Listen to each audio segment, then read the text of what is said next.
is not a clarification or neither a justification, but since এটা এত লোকজন আমাকে সকাল থেকে ফোন করছে বা জানার চেষ্টা করছে বা বিভিন্ন মিডিয়া থেকেও আমার কাছে ফোন করছে, আমার মনে হয় আমার তরফ থেকে হয়তো একটা জানানো উচিত।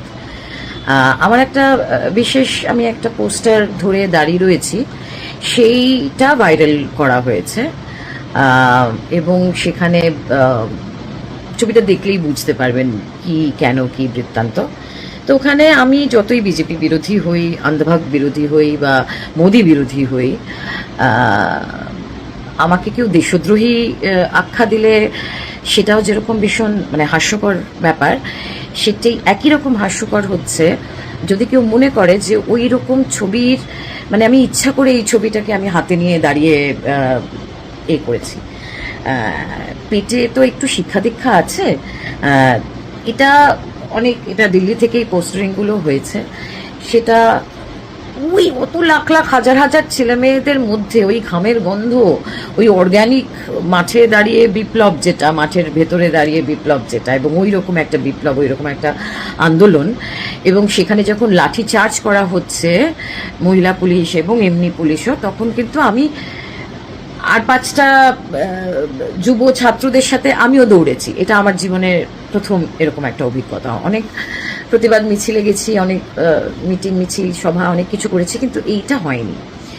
তো আমার একটা মেয়ে বড় হচ্ছে, সুতরাং আমার যদি প্রথমে চশমা ছাড়া গেছিলাম সানগ্লাস পরে, আর ওই ভিড়ের মধ্যে ওইটুকু একটা পোস্টারে আমার মোদিজির বিলো দ্য বেল্টের দিকে আমার চোখটা যায়নি। কি করব বলুন তো? একটু জেনারেলি মেয়েদেরকে জিজ্ঞাসা করবেন, মানে শতকরা 95% মহিলারা বলবে যে আমরা যদি কোনো পুরুষ মানুষকে দেখি, আমরা তার প্যান্ট দেখি না, প্যান্ট বা তার নিম্নাগ্নে দেখি না। সুতরাং সেখানে মোদিজির এরকম একটা ছবি, ওটা দেখে মজা লেগেছে। ওই কতগুলো ছেলে যাচ্ছিল, তারা প্রতিবাদে তারা পোস্টার দিয়ে করেছে, ছবি তুলতে এসেছিল, পোস্টারটা হাতে নিয়ে ছবি তুলেছে, আর দেখিও নি পোস্টারটাকে ঘুরিয়ে, সময় ছিল না কারণ পুলিশের লাঠিচার্জ হচ্ছিল। তারপরে শুনছি আমার নামে অনেক কিছু হচ্ছে, আমাকে ইমিডিয়েট অ্যারেস্ট করার হচ্ছে। একটা কথা বলি, আপনারা বলেছেন যে ভয় আউট ভরসা ইন, তা আপনারা তো মানুষের মধ্যে ভয় ধরানোর চেষ্টা করছেন।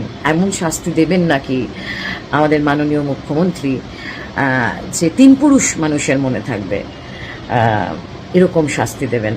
তো একটু শাস্তি আমি আপনার থেকে করছি যে আপনার যারা আত্মসহায়ক, যারা পরপর মৃত্যু মুখে মানে মৃত্যু হয়েছে, আপনি তাদের আগে খুব কড়া আগে শাস্তি দিন।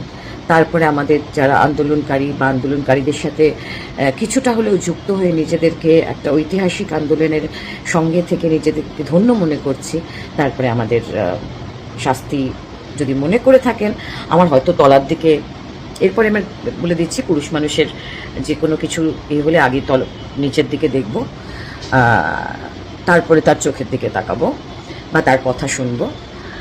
সুতরাং আমার মতো মানুষ যারা ধৃতিমান, আমার সঙ্গে যিনি ছিলেন অভয়া মঞ্চের, যারা দেখেছেন তাকে, he is one of the four runner amongst many.